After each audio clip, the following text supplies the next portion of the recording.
The average American household pours over $1,000 every single year into cleaning products, decor upgrades, and weekend home improvement projects. Yet somehow, our homes still end up looking tired, grimy, and 10 years older than they really are.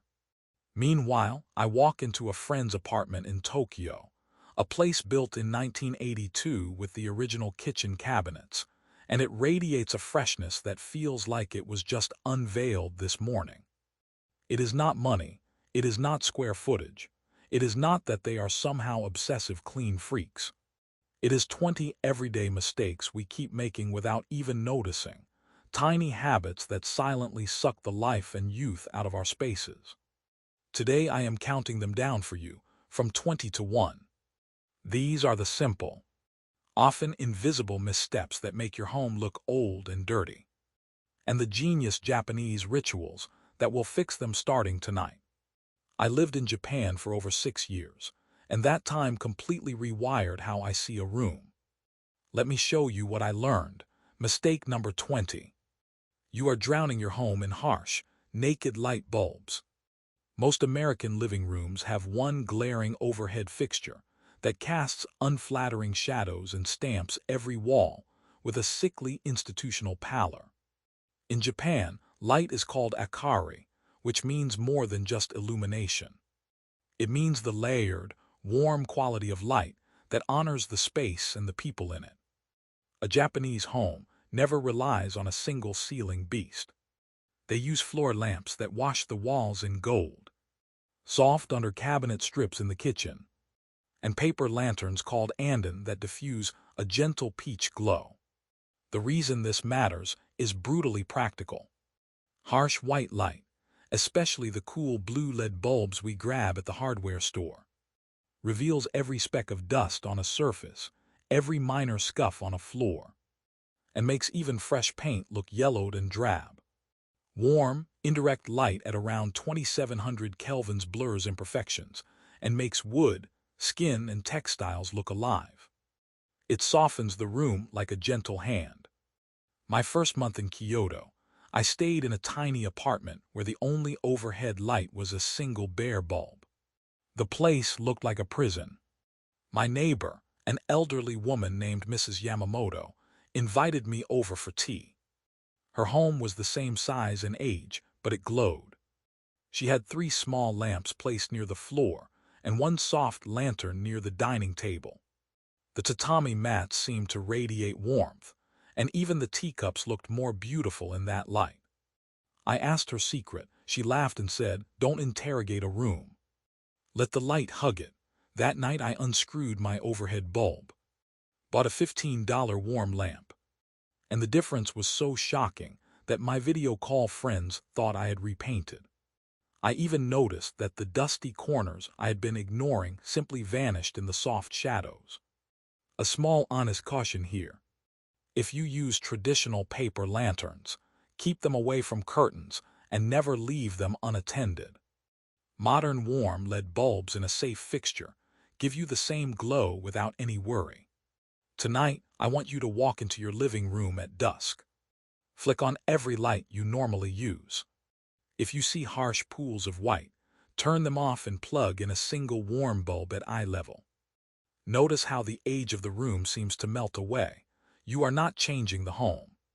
You are changing the light, and in the Japanese tradition, the room will thank you. Now let me pull you towards something you literally step over every day. Mistake number 19. You are ignoring the baseboards, door frames, and trim. In a Japanese home, these edges are called heri, borders that define and honor the room. They are wiped down with a damp cloth once a week, often in the evening as a wind-down ritual. Why does this matter? Because the human eye is a ruthless detective. It can see the faint gray line of dust and scuffs on the lowest inch of a wall, and it subconsciously labels the entire room as grimy. Baseboards get kicked, vacuumed against, splattered by mops, and over time they accumulate a dark film that makes fresh wall paint look ancient by contrast. I learned this from a friend named Daichai, a Tokyo salaryman who lives in a 40-year-old apartment with his family. The first time I visited, I noticed his home looked suspiciously expensive. The walls were not freshly painted, but the crisp white line where the wall met the floor made everything pop. He told me his mother taught him to spend 5 minutes every Saturday morning, running a microfiber cloth along all the baseboards and door casings. For the intricate corners where dust gets packed, she would use an old toothbrush to gently flick it out. He did not repaint, he just erased the age line. Scientists at the University of Tokyo's Indoor Environment Lab have shown that even a thin layer of household dust on vertical surfaces scatters light differently, deepening the perception of wear. I remember visiting a traditional house in Kanazawa, where the baseboards were over a century old, but still gleamed because the family practiced weekly hairy care. So here is what you will do. Tomorrow morning, wet a clean white cloth with nothing but warm water. Wring it out until it is just damp, and swipe it along a 3-foot section of baseboard you have not touched in months. Look at the cloth. That gray-brown streak is what has been aging your home like a patina of neglect. Do this once a week, and your walls will suddenly look freshly painted, even if the last coat was applied 10 years ago. A small note: avoid harsh chemical sprays on painted trim, as they can strip the finish over time.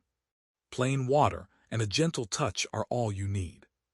Mistake number 18 is a disaster sitting right on your kitchen counters. You are letting clutter claim every flat surface.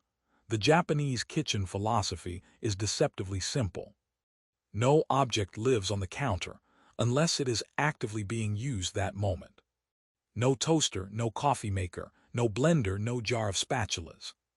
After cooking, everything is dried, returned to a cabinet, and the counter is wiped down to a shine.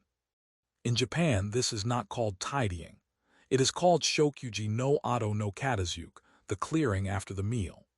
The mechanism is psychological and visual.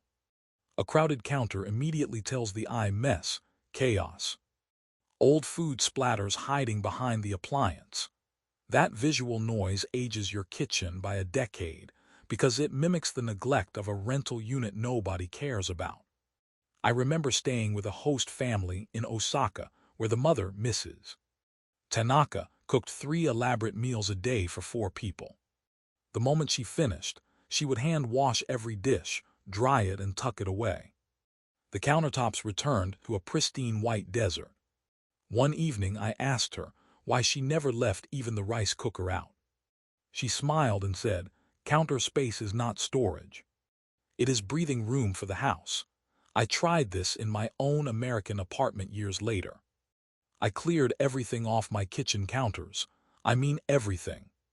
I stashed the coffee maker in a lower pull-out shelf so I could still grab it easily every morning, but it would not sit out all day collecting grease.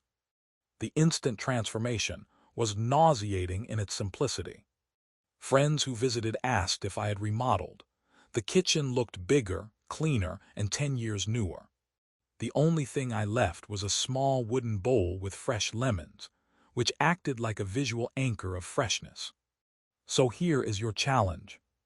Right after you finish listening, walk into your kitchen and remove every single item from the counters, except maybe a small plant or a fruit bowl.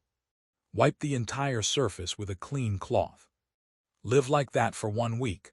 The kitchen will breathe. And you will realize that half of what made your home look dirty was just the visual noise of things you use for 3 minutes a day. An honest caution: do not bury items you use 5 times a day so deep that you build frustration. Just give each frequently used appliance a dedicated cabinet spot you can access in 2 seconds. The breath will still be there. On the topic of breathing, mistake number 17 is that you are poisoning your indoor air with synthetic fragrance instead of letting the house exhale. Americans assault their homes with plug-in air fresheners, scented candles, and chemical sprays that layer a cloying film over staleness. In Japan, the daily ritual is kei's ire, literally putting in the wind. Even in the dead of a Tokyo winter, you will see apartment dwellers sliding open their windows wide for 5 to 10 minutes every single morning to completely exchange the air. This is not just about smell. Stale air carries humidity, dust mites, and microscopic particles that settle on every surface and create that musty, dusty, old person smell that clings to curtains and carpets. Airing out the house flushes those particles and brings in fresh oxygen that brightens the entire sensory experience of a room. When I first moved to Japan, I thought this habit was madness because I could see my breath indoors. I would wrap myself in a thick blanket and shiver while the icy air rushed in. Then I visited a colleague's house that had never been aired out properly. It reeked of last month's curry and old socks, and no candle could hide it. My own apartment, which I aired out daily even when it was freezing, smelled like nothing. Just clean. I later read a report from the Japanese Ministry of Health that linked daily ventilation to dramatically lower dust mite allergen levels and reduced volatile organic compounds from building materials. This one habit costs $0. Tomorrow morning, no matter how cold or hot it is outside, open 2 windows on opposite sides of your home to create a cross breeze. Set a timer for 10 minutes. When you close them, inhale deeply. That lack of smell is the smell of newness. If you have severe pollen allergies, check the pollen count and perhaps do this in the evening when pollen levels drop, or use a window screen designed to filter allergens. The fresh air is still worth it. Mistake number 16 is something you stare at without seeing every time you shower. Your grout and caulk are filthy. In a Japanese bathroom, the grout between tiles and the caulk around the tub is treated with the same care as a Zen garden. It is scrubbed weekly with a stiff tawashi brush, often with nothing but water and a little baking soda. The reason this ages a home so violently is because white caulk that has turned yellow or black screams decay. Even if your bathtub is sparkling, those dark lines make the entire room feel like a gas station restroom. I learned this from a public bathhouse in Beppu. The attendant, an older man who had been cleaning the same tile walls for 40 years, showed me his method. He would wet the grout, sprinkle baking soda, and then scrub in small circles with a palm-sized brush made of palm fibers. The paste would foam slightly, lifting the grime. He would then rinse with a small bucket of clean water. The grout looked like new despite being older than me. I went home to my own tiny shower, bent down, and tackled a 6-inch line of caulk that had turned a murky gray. 10 minutes later, it was white again. The whole shower seemed to glow. If you want to reverse the age of your bathroom in one afternoon, mix a paste of baking soda and water until it is the consistency of toothpaste. Apply it to every grout line with an old toothbrush, scrub and rinse. Then do the same for the caulk around your tub and sink. Recaulking might be necessary if it is cracked, but often it just needs to be cleaned to look renewed. For stubborn caulk stains, you can soak cotton balls in diluted bleach and leave them on the line for a few hours. But please wear gloves and open a window because the fumes can be intense. The Japanese secret is simply not waiting years between deep cleans. Mistake number 15 is the first thing anyone sees when they step into your home. Your entryway is a mountain of shoes, mail, and forgotten umbrellas. The Japanese genkin is not a mudroom. It is a sacred threshold where the outside world stops, physically and spiritually. Shoes are always removed, lined up neatly pointing toward the door, and the floor of the genkin is swept or wiped daily. Even in the tiniest Tokyo apartments, you will find a single step up from the genkin to the main living space. A physical boundary that says, dirt ends here. The visual impact of a chaotic entryway is instant. A guest's first impression is that the entire house is disorganized and dirty. And that impression sets the tone for every room they walk into.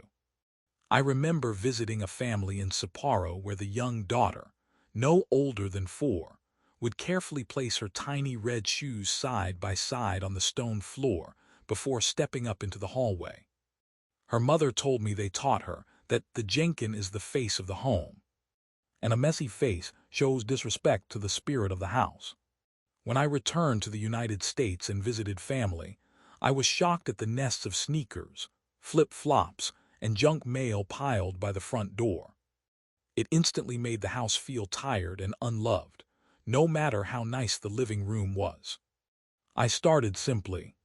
I bought a slim shoe rack that forced me to keep only 3 pairs of frequently worn shoes by the door. I sweep the entryway floor every evening and wipe down the doormat. The transformation is immediate. Your task right now is to clear your entryway completely. Remove every shoe, every piece of mail, every bag. Sweep or vacuum. Put back only the shoes you will wear in the next 2 days and line them up neatly. Notice how that single act elevates the entire house before you even step inside. Do not overwhelm the space with a massive shoe cabinet. Keep it minimal, just a single tidy row. The simplicity itself is what reads as expensive. Mistake number 14. Your ceilings and high corners are wearing a fur coat of dust. In Japanese housekeeping, the first dusting always starts at the top and works down.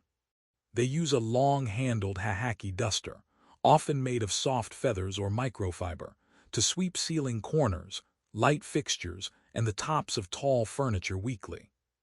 Dust that lingers overhead absorbs moisture and eventually forms dark, greasy cobwebs or falls down in clumps onto your supposedly clean surfaces. Moreover, dusty ceilings cast a gray shadow that makes a room feel dim and old. I remember visiting a Buddhist temple in Nara and noticing that the ancient wooden beams overhead were immaculate. A monk told me that every morning they climb a ladder and wipe the highest beam first with a cloth tied to a bamboo pole. If they skip it, the whole temple feels heavy. He let me try it, and as I ran the cloth along the beam, I could feel the grit of centuries-old incense smoke lifting away. I came home to my own apartment, looked up and was horrified. The corner where the wall met the ceiling had a thin layer of fuzz, visibly catching the light. I stood on a chair with a damp cloth wrapped around a broom handle, wiped it down, and I swear the room brightened by 10%. A quick safety note: if you need to climb on a step stool, make sure it is stable and have someone spot you. A long-handled duster is a much safer investment. Tonight, stand in the middle of your living room and look up with a critical eye. You will likely see a line of dust or a cluster of spiderwebs. Wipe them away. The room will exhale, and the perceived age will drop. Mistake number 13 is why your windows always look dingy even after you spray them. You are not cleaning them often enough or thoroughly enough. The Japanese practice is motofuki, wiping the windows not just with glass cleaner, but with a solution of warm water and a touch of vinegar. Using a squeegee and a lint-free cloth, they clean the frames, the tracks, and both sides of the glass at least once a month. Natural light is the single greatest youth serum for a home, and film-coated windows rob you of that light. Sunlight makes colors sing, shows off clean surfaces, and eliminates the dungeon effect. I had an epiphany when I stayed at a traditional inn in Kyoto. The window overlooked a small garden, but the glass was so perfectly clear it looked like there was no glass at all. I could see every vein on the maple leaves outside. The innkeeper told me she cleans them every 3 days with a mix of water, a splash of rice vinegar, and a drop of dish soap, then buffs with old newspaper. The ink acts like a gentle polish. I started doing my own windows weekly with the same mix. The clarity was so profound that my east-facing room in the morning felt like I had installed a new window. One trick I learned: do not clean windows in direct sunlight because the solution dries too fast and leaves streaks. Pick an overcast day or do it early in the morning. I want you to go to your dirtiest window, the one that faces the street or the backyard. And clean the outside and inside right now. Notice how much more light pours in, and how suddenly the room feels newer. That is the power of Japanese window reverence. Mistake number 12. Your cleaning tools themselves are old, dirty, and spreading filth. The sponge you scrub dishes with is 3 months old and smells like a wet basement. The mop head has never been replaced. The cloths are gray and frayed. In a Japanese home, cleaning tools are considered sacred extensions of the hand, and they are kept immaculate. Dish sponges are boiled or replaced weekly. Fukin kitchen cloths are bleached or boiled until they are bright white. Mops are rinsed, dried in the sun, and hung neatly. Consider this. Every time you wipe a counter with a grimy sponge, you are smearing a thin biofilm of bacteria that dries invisible, but contributes to that vague stale smell that screams old house. I never understood why my Japanese friend's kitchen always smelled like nothing but fresh air, until I noticed she had a rack of 8 pristine white cloths, each used for a single purpose and boiled after every use. She would hang them outside in the morning sun, and the ultraviolet rays would further sanitize them. I experimented with this at home. I threw away every sponge and rag, bought a pack of new microfiber cloths, and committed to using a fresh one every day, or washing them in hot water with oxygen bleach after each major use. The chronic funk that lingered near my sink vanished within 2 days. For those with sensitive skin, avoid chlorine bleach and use an oxygen-based alternative. It will still sanitize without the harsh residue. Today, go to your kitchen sink. Pick up your sponge, smell it. If it carries any odor at all, throw it out. Replace your dishcloths with clean ones. Boil them tonight. Your kitchen will immediately smell younger. Mistake number 11 is hiding in plain sight in your cupboard. Your mugs, glasses, and dishes have become etched, stained, and chipped. In Japan, the tea bowl chowan is held in both hands and inspected for cracks and stains. Cracked or heavily stained ceramics are not used. They are repaired with gold kintsugi or respectfully retired. A shelf of cloudy glasses and brown-stained coffee mugs makes even a modern kitchen feel like a thrift store reject pile. I noticed this when I moved back to the U.S. and started drinking from my old college mugs, which had a film of coffee residue. I soaked them in a mixture of baking soda and vinegar, scrubbed with salt, and they emerged looking brand new. One favorite mug had a tiny chip on the rim. Instead of tossing it, I bought a simple gold-colored epoxy kit and filled the chip, letting it cure. Now that chip is a golden scar that makes the mug more beautiful, just like a real kintsugi repair. It was such a simple fix that I felt foolish for ignoring it for years. Soak your stained mugs with a tablespoon of baking soda and a splash of hot water overnight. Scrub with a non-abrasive pad. Repeat until the stains lift. If a dish is badly cracked, let it go. That visual decay permeates your entire dining experience and whispers, shabby. A note: be gentle with delicate ceramics. Avoid steel wool, which can leave gray scratches. A soft sponge and patience are safer. Mistake number 10. Your towels and linens are faded, frayed, and screaming 1997.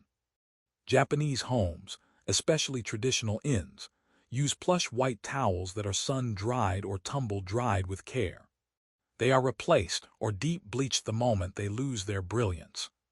Dark-colored towels that have turned grayish, bath mats with frayed edges, and pillowcases with permanent yellow stains make a bathroom or bedroom feel like a motel. My Kyoto landlady taught me to soak white towels in a bucket of water with a half cup of baking soda and a splash of hydrogen peroxide once a month. They came out blindingly white.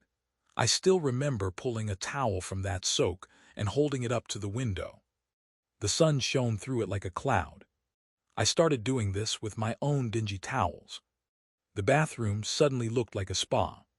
She also showed me how to fold them in thirds, and then in thirds again, standing them on edge in the linen closet so each one breathes, and the whole stack looks like a boutique hotel display. Fold a crisp white towel and hang it, and the whole room gets a facelift. Take your most tired-looking towel right now, soak it in hot water with baking soda for an hour, then wash it. If it still looks sad, replace it. The cost of a new towel is far less than the cost of your home feeling expired. Do not overuse bleach on colored towels, as it will strip the dye and make them look older. Baking soda and vinegar are gentler brighteners. Mistake number 9. You are hoarding paper. Not important documents, but junk mail, old magazines, catalogs, and receipts that form sedimentary layers on your counters and tables. In Japan, the recycling culture is meticulous. Newspapers are folded neatly and bound with twine daily. Junk mail is tossed into the proper bin immediately. Paper clutter is the quickest way to make a room look like a hoarder's den. Even a small stack of 3 old magazines on a coffee table reads, "As no one cares." I remember visiting a Japanese colleague's house for dinner. The living room had 0 visible paper. I asked where he kept his mail. He opened a small cabinet next to the Jenkin and showed me a single tray where he processes mail alphabetically and recycles everything else the same day. The surface of his desk was bare except for a single fountain pen and a blank sheet of paper. The calm of that emptiness was like a deep breath. That night I attacked the mountain of paper on my own kitchen island. I filled an entire recycle bin. The bare countertop that emerged made the kitchen look so clean and intentional that I felt a wave of calm. Set a rule. Every piece of paper that enters your home must be dealt with within 24 hours. No stacking of to deal with later. For documents you need to keep, use a single, beautiful file box and sort immediately. The visual weight of paper makes a space feel chaotic and ancient. And be sure to shred anything with personal information before recycling. Mistake number 8. Your plants are dead, dying, or fake and gathering dust. A Japanese home will often have one carefully placed living plant, a small bonsai, or a seasonal ikebana flower arrangement, always fresh and dust-free. Dead leaves, wilted stems, and dusty plastic ivy are the universal signals of neglect. Nothing ages a room faster than a dried-out pot in the corner. When I first moved to Japan, I had a habit of buying succulents and forgetting to water them. My host mother gently said, "A dying plant brings sadness to the home. Better an empty space than a dead one." I took that to heart. I removed every half-dead plant from my house. Then I bought one healthy snake plant, which thrives on neglect, and wiped its leaves every Sunday with a damp cloth dipped in a little milk to make them shine. The room looked curated, not abandoned. Later I was given a tiny juniper bonsai. I learned to water it by soaking the pot in a basin until the bubbles stopped, and I would rotate it every few days so it grew evenly. That one living thing transformed the feeling of my desk. Do an audit right now. Remove anything brown and crumbling. Wipe the leaves of your healthy plants with a damp cloth so they shine. If you cannot keep plants alive, try a single branch of eucalyptus in a vase, which dries beautifully and still looks intentional. But never leave fake plants coated in dust. They are worse than nothing. Life, even a little, makes a house look young. Mistake number 7 is the most common one in America because our culture never adopted this basic Japanese rule. You are wearing shoes inside your home. Every step you take with outdoor shoes grinds fine grit, dirt, and car exhaust particles into your floors and carpets. Over time, this abrasion scuffs hardwood, wears down the finish, and embeds filth that no vacuum can fully remove. The Japanese Jenkin tradition does not just stop at the entryway. It ensures that the entire living space is a barefoot or slipper-only sanctuary. The result is floors that look polished and new for decades. I have seen 40-year-old tatami mats that look pristine because no outdoor shoe ever touched them. The first time I entered a Kyoto Machiya and felt the smooth, cool wood under my socks, I understood that the floor itself is a sacred surface. When I moved back to my American apartment, I enforced a strict no-shoes policy just for myself. I put a small basket of indoor slippers for guests by the door. Within 2 months, my hardwood floors stopped looking dull and started reflecting light. I did not refinish them. I simply stopped grinding dirt into them every day. A word of caution: if you have very smooth floors, provide slippers with non-slip soles to prevent accidents. If you do nothing else from this entire list, start taking your shoes off at the door. Provide a bench, a shoe rack, and a pair of clean house slippers. Your floors will immediately look younger and require half the mopping. Mistake number 6. You are letting your light switches and doorknobs accumulate a greasy film. These are the high touch points that we never think to clean, but the eye subliminally registers the dark grime around them. In Japanese homes, part of the evening tenji, or tidying ritual, includes wiping all switches, remotes, and door handles with a damp cloth. When I first started doing this, I was horrified by the brown residue that came off a seemingly white switch plate. That film of skin oils and dust subtly darkens and ages every room, making the walls look dirty by association. I once visited the home of a Japanese calligraphy teacher in Kanazawa. Every evening after her practice, she would take a small white cloth, dip it in warm water, and silently wipe every switch plate and handle in her house. She told me it was a form of moving meditation, a way to wipe away the day's energy. I now do the same. Do an experiment tonight. Take a white cloth and wipe around your kitchen light switch and the front doorknob. Now look at the cloth. That is what your visitors see. Wipe them all down now, but remember to wring the cloth well so no water drips into the electrical openings. The room will instantly feel more crisp and cared for. Mistake number 5. Your closets are stuffed so full that your clothes are crushed, wrinkled, and permanently creased. In Japan, the art of danshari, the refusal, disposal, and separation from excess, is applied ruthlessly to wardrobes. Clothes are folded in the Marie Kondo style, yes, but more than that, the closet itself is not overpacked. There is breathing room between hangers. Jackets and dresses are hung on uniform wooden hangers. Nothing is squashed. The result is that when you open the closet, everything looks fresh, neat, and deliberate, not like a donation pile. I used to have a bursting closet where shirts were so tightly packed, they came out looking like they had been slept in. After a trip to Japan where I stayed in a tiny apartment with a capsule closet, I saw how just 10 well-chosen garments on wooden hangers could look like a boutique. I purged half my wardrobe and organized the rest with breathing space.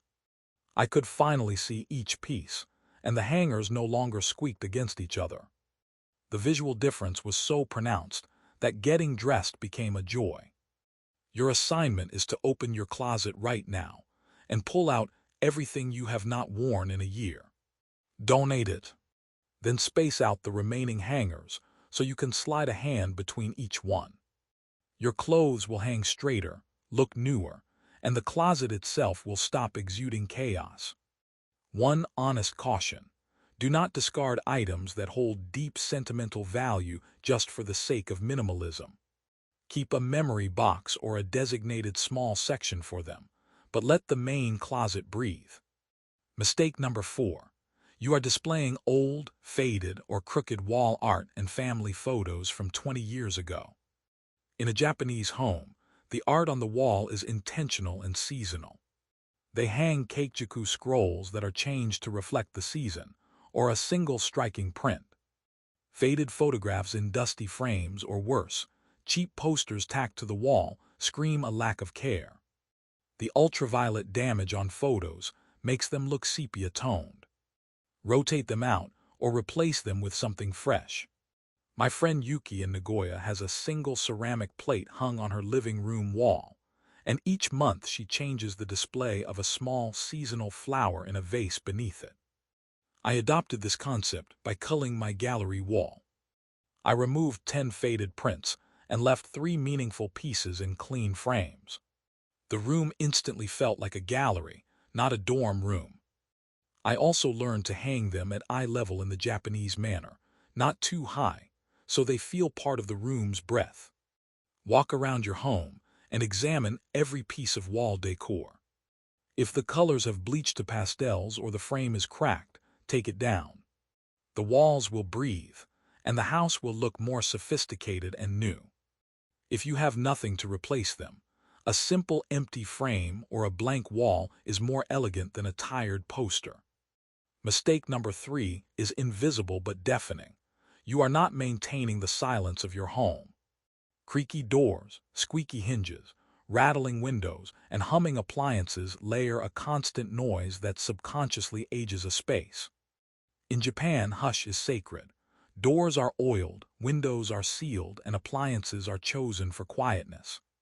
When everything operates silently, the home feels solid, well-built, and new. I once visited a Machiya townhouse in Kyoto that was over 100 years old. The sliding doors ran like butter on their tracks, silent. The owner told me they rubbed the tracks with a candle stub once a season. He showed me how he would run the white wax along the wooden groove and then slide the door back and forth until it whispered. I went home and oiled every hinge in my apartment with a drop of sewing machine oil. I stuffed adhesive felt pads behind rattling picture frames. The silencing was immediate. The place felt more serene and more polished. Today, walk through your house and open every door and cabinet. If you hear a squeak, oil the hinge. Tighten any loose handles.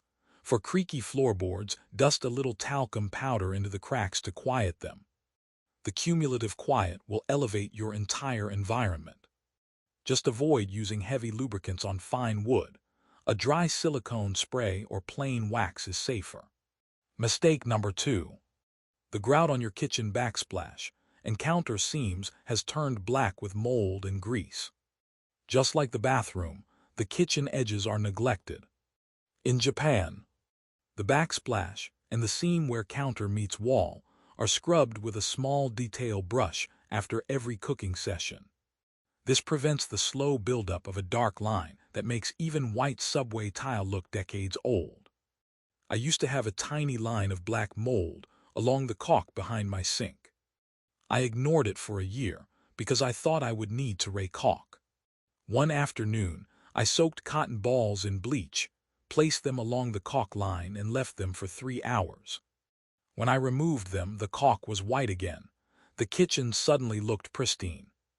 I later learned from a Japanese housekeeping book that you can also use a paste of baking soda and hydrogen peroxide for a bleach-free option that still whitens.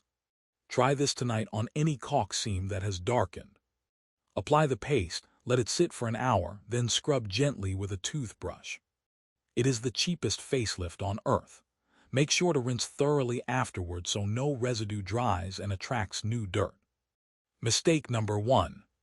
The single biggest reason your home looks old and dirty, and the secret Japanese master key to a timeless house. You are treating your home as a background instead of a living entity that requires daily respect. In Japan, the practice of soji cleaning is not a chore. It is a moving meditation that renews the energy of the space.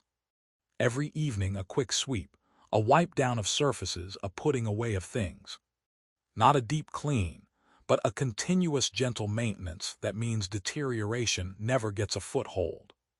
The cumulative effect is that homes never have the chance to look old. They stay fresh moment by moment. I once observed a Zen monk sweeping the wooden veranda of a subtemple in Kyoto. He swept so slowly and deliberately that the broom sounded like a heartbeat. He told me that cleaning is not about fighting dirt. It is about returning the space to its original peace.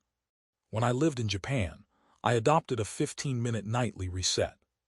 I would walk through each room, put things back in their place, wipe the kitchen and bathroom counters, and sweep the jinkin. After a month, my apartment felt like it was in amber, never changing, never aging. This is the ultimate anti-aging secret. You do not need a renovation. You need a nightly ritual. Do not turn it into a punishing marathon. 15 minutes, a quiet mind, and a gentle hand are all it takes. As you begin to integrate these 20 lessons, start tonight with a single conscious act. Remove your shoes, light a warm lamp, clear a counter, and look at your home with fresh eyes. It is not old. It is not dirty. It just needed you to see it the Japanese way.